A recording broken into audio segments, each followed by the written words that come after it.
More than a century, it's been an eye-popping, beloved tradition like no other. The lifting of the Giglio, an enormous 80-foot-tall 4-ton tower that is marched through the streets of Williamsburg on the strength and backs of more than 100 men.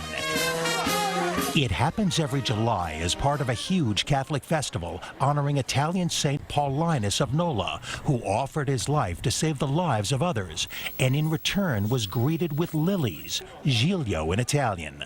But this year, the sacred spectacle has an unusual need. Well, we need lifters. Monsignor Jamie Gigantiello of Our Lady of Mount Carmel Church in Williamsburg, which runs the festival and the hoisting of the Giglio, says this year there simply aren't enough people to do the heavy lift and carry the icon.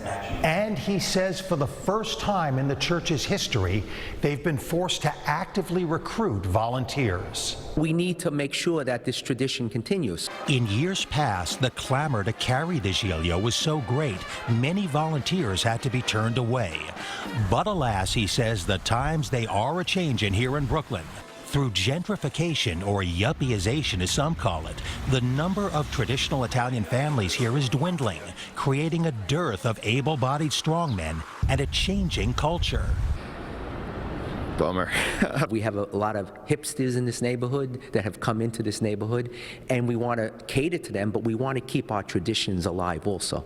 Only 2/3 of the people needed to carry the Giglio have committed so far. 60 more are required, and the process of finding them has begun. We're recruiting in Italian organizations, in gyms, anywhere where you have, strong guys to come and lift. Trying to preserve a charming and cherished part of their history. In Williamsburg, Scott Rapoport, CBS 2 News.